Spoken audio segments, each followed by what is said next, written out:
Egunon, bideo tutorial honetan nola egin behar dugun norberaren ordutegia, ez gelakoa, baizik eta bakoitza berea, nola partekatu ordutegi hori, eta gero, pues bakarrik esatea ordutegi eta bertan agertzen diren datuak dira guk erabiliko ditugunak zuen daeak egiteko. Orduan, hasteko beti, hasiko gara, gure web, Zubeldiako webetik, hemendik, eta hemendik gure erabiltzaileetan sartuko gara, ez bazaudete identifikatuta, pues sartu beharko dituzue zuen datuak, erabiltzailea eta pasahitza, nik kasu honetan banagoia, @zubeldikastola.net. Orduan, hemen hasiko gara bilatuz idazkaritzako web orrialdea. Link honetan agertzen dira zuzendaritza eta idazkaritzako web orrialdean klikatuz gero, agertzen dira hainbat gauza. Kasu honetan, ordutegiak da ikusi behar dugun atala. Orduan, klikatzen dugu ordutegietan eta hemen agertzen da bideo tutorial azalpenekin, hau da bideo hau, eta hemen txantilloia, non gure ordutegia egingo dugu. Klikatzen dugu, eta deskargatu egiten da txantilloia. Txantilloia da ikusteko soilik, beraz hemen ezin dugu ezer egin. Egin behar dugun lehenengo gauza da fitzategia eta egin kopia bat. Eta kopia hori gure drivean gordeko da. Hemen gure izena ipiniko dugu, kasu honetan Maixuren ordutegia, eta ni adibidez, demagun, 5. mailako tutorean naizela, 5. ako tutorean naizela. Bestela, izan baldin manaz espezifikoa, gorputz hezkuntza jarriko nuke, edo musika, edo dena. Ados, naiz eta hemen karpeta idazkaritza jarri gordetzen da nire edo bakoitzaren drivean. Orduan orain agertzen da Maixuren ordutegia, 5. eta ez da agertzen irakurtzeko soilik. Hau da nirea eta badago prest hasteko betetzen.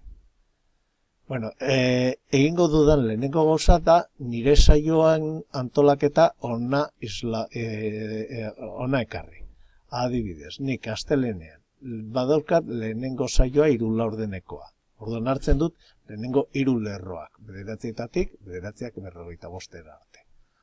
Nola, egiten dut klik lehenengo kasian eta askatu barik botoia, bera eta markatzen dira 3 gelaskak. Askatzen dut eta orain hemen dagoen ikonoan, ateratu gelaskak, klikatzen dut. Eta geratzen dira danak elkartuta. 9-etatik 9:45. Demagun, astelenean badaukadala berdin, beste 3 laurdeneko saio bat eta beste 3 laurdeneko saioa. Gero errekreo ostean badaukat ordubeteko saioa. Eta arratzaldean badaukat ere 3 laurdenekoa, bateratu, aukeratu beste 3 eta bateratu.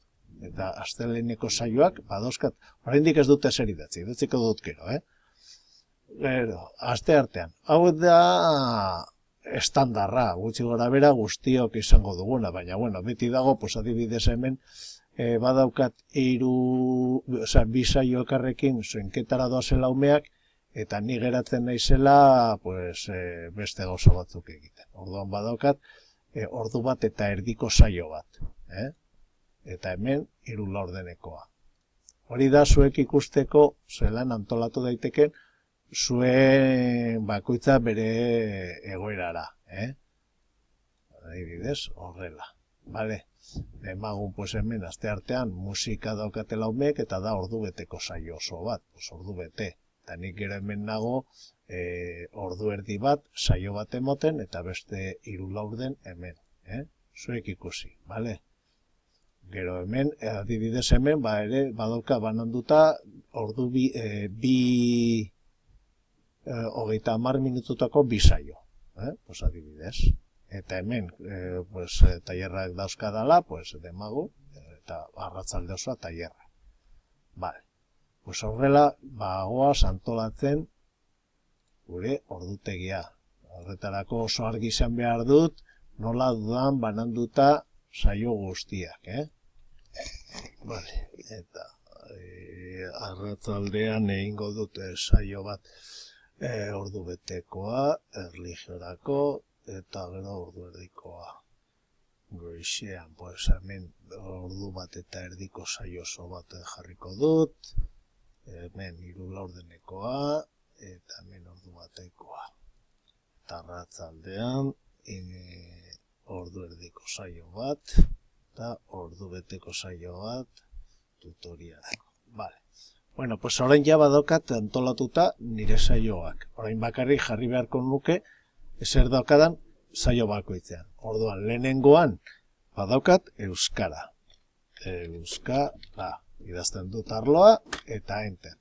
Ez da ezer gehiago azaldu behar, ze ja esan dut bosgarrenakoa naizela eta euskara ematen dut nire taldean, beraz, badago dana esan da. Ume kopurua badakit eta gela ere bai.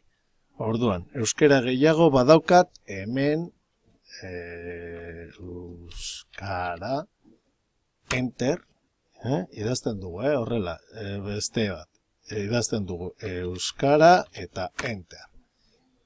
Eta hemen, ordu bat eta erdi, euskara eta enter. Ez dakit, bai, beste bat daukat hemen, errekreo eta gero, euskara. Konturatzen pasate, ipintzen dut euskara, ez dut ipintzen liburutegia, irakurketaz, arloa bada euskara, eta gero guk daean ezin izango dugu beste gauza bat ipini, ez de bakarrik arloaren izena. Jarraitzen dut matematikarekin, adibidez, hemen mate, badaukat mate bai hemen, enter, hemen ere bai, mate, gero arratzaldean, mate,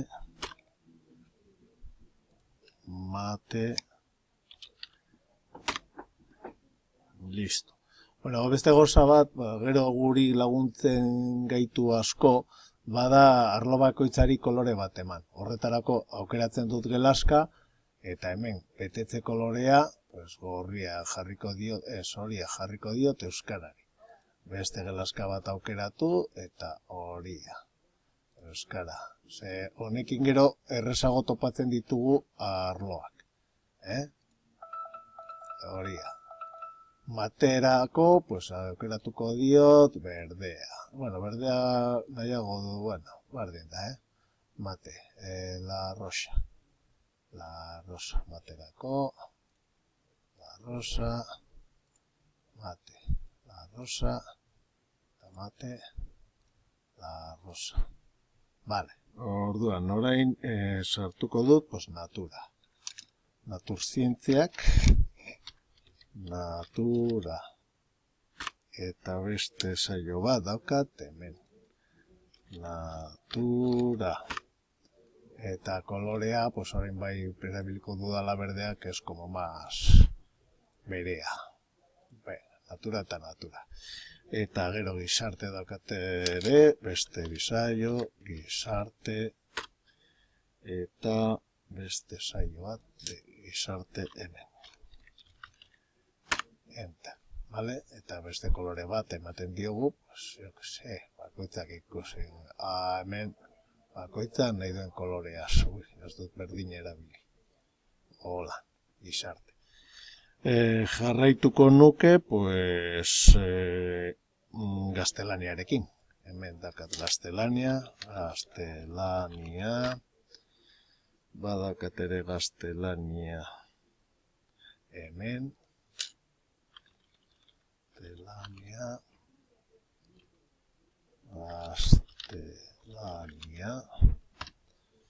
eta hemen ere bai, gaztelania. Eta kolorea, pues, ematen diot urdina.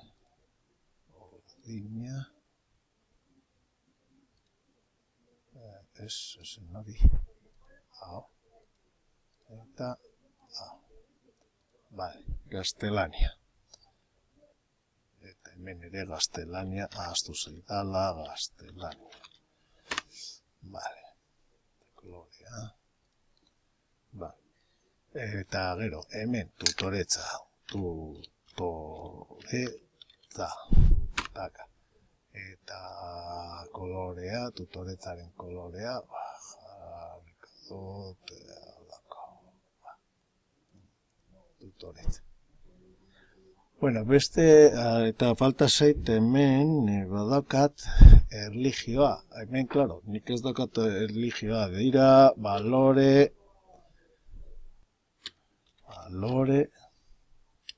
sozial eta zibikoak.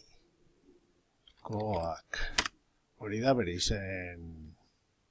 Eta bai, hemen, barkatu, hemen bai jarriko nuke umen kopurua.